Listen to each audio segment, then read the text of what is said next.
Идея была у Вячеслава Михайловича Гайзера, да, создать определенный проект, определенный сайт для того, чтобы управляющие компании и собственники наконец-то нашли общий язык. На сегодняшний день управляющие компании ничего не хотят делать в основной своей массе, а собственникам проще вместо того, чтобы позвонить в управляющую компанию, набрать номер прокуратуры, либо направить туда заявление, а лучше в Государственную жилищную инспекцию, либо в комитет ЖКХ. То есть вместо того, чтобы конструктивно решать проблемы, мы предпочитаем закидывать всех жалобами. Проект «Код ЖКХ» прежде всего воспитательный проект. На что он направлен? Он направлен прежде всего на налаживание конструктивного диалога между собственниками и управляющими компаниями. Почему только между ними? Это два субъекта, две стороны одного договора, в который, по сути, вертится этот договор вокруг этих наших с нами домов. И именно от работы нашей с вами, с управляющей компанией, зависит то, как комфортно мы будем с вами в нем жить, то, как нам будет хорошо, а течет ли крыша, а убирается ли в подъезде. Вот, соответственно, на нашем портале есть несколько направлений. Одно из них – это диалоговое, то есть управляющие компании и собственники могут найти общий язык на нашем портале. Мы следим, помогаем и собственникам, и управляющим компаниям найти какие-то решения. Следующее направление – это жалобы. То есть там, где управляющая компания сотрудничать не хочет, подключаемся уже мы. Каким образом? Мы звоним, выступаем в роли переговорщика, разговариваем и с той, и с другой стороной, выявляем реальные проблемы и пытаемся предложить решение обеим сторонам. В принципе, у нас маленькие победы уже существуют в этом направлении. И третье хорошее направление – это консультации, да, и информационно-разъяснительная работа.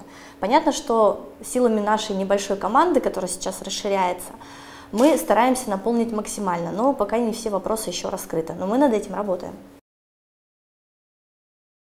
Одна решенная жалоба – это уже маленькая победа. Почему? Потому что изменить глобально систему ЖКХ в позитивную сторону без маленьких побед на конкретном доме просто нельзя. Изменять закон бесконечно, да, не работая по нему абсолютно, это просто бессмысленно. Поэтому каждая маленькая победа говорит о том, что мы работали не зря и потратили не зря свое время. Мы не контролеры, мы прежде всего переговорщики между сторонами. Мы еще ни разу не применяли какие-то карательные меры в отношении управляющих компаний. Да, мы можем, у нас есть ряд грамотных специалистов. Я могу сама составить очень грамотное заявление в любой контрольно-надзорный орган. Составить такую проверку, что управляющей компании просто не будет. Но смысл нам убирать управляющие компании с рынка, кто у нас будет управлять? Нам проще маленькими шажками, раз за разом, просто их воспитывать.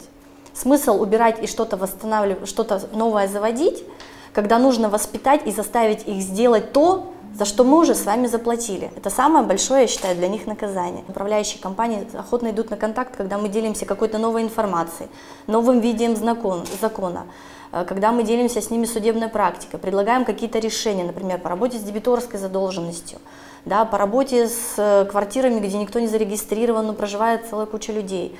Помогаем найти какие-то решения вот по самым техническим проблемам, потому что у нас столкнулись управляющие компании с тем, что технических специалистов нет. То есть вот шаг за шагом направляем какие-то интересные ссылки, мы в принципе, они откликаются к нам, они идут на активный диалог и потом после нас переключаются на собственников и уже могут с ними хорошо, нормально существовать, жить и продуктивно работать. Я была в Печоре, и было очень интересно провести маленький тренинг с жителями активными.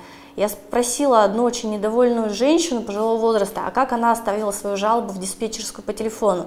Она мне повторила ее, просто вот слово в слово. Оказалось, что требований там нет, там просто есть негативные эмоции.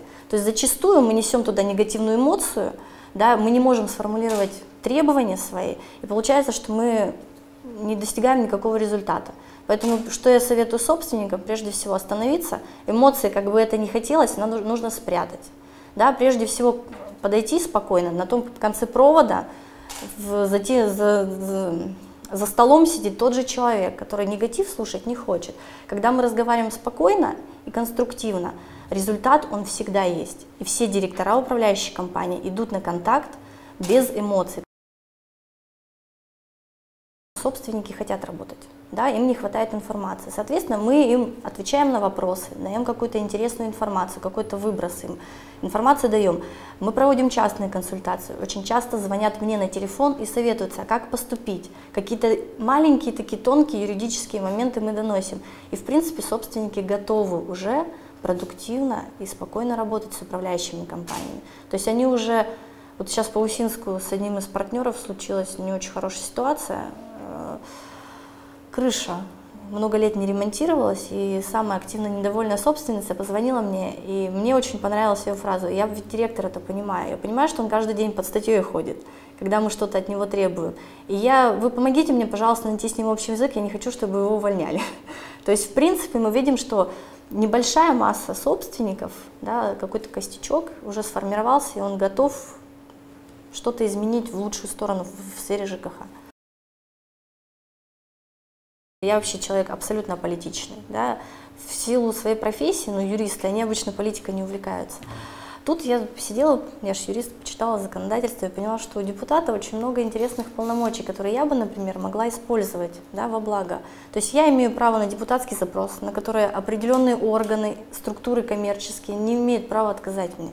Да, я могу внести какое-то интересное предложение, я могу очень много сделать, не как общественник, а как уже лицо с определенным статусом.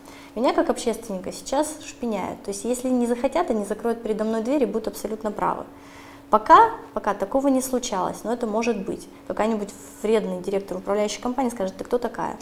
Выйди, пожалуйста, и закрой дверь с той стороны. Я единственно буду общаться либо с контрольно-надзорным органом, либо с собственником.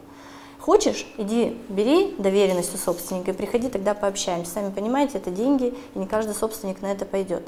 То есть, став депутатом, да, можно сделать намного больше, чем я делаю сейчас. Я абсолютно новый человек. Да, в принципе, для СМИ, для населения республики, нашего города. Меня никто не знает. И тот предпоследний результат у меня аж целых 185 голосов. То есть для меня это что говорит? Целых 185 незнакомых мне людей меня узнали. Я точно знаю, что мои знакомые за меня не голосовали, они просто проигнорировали это мероприятие. Для меня это показатель, что меня узнают и, в принципе, хоть кто-то меня поддерживает. То есть шанс что-то сделать и пройти на выборах у меня есть. То есть меня это абсолютно не останавливает. Я заявляюсь кандидатом в депутаты Государственного совета, я пойду на выборы. То есть мероприятие, которое пройдет 13 сентября, без меня не пройдет.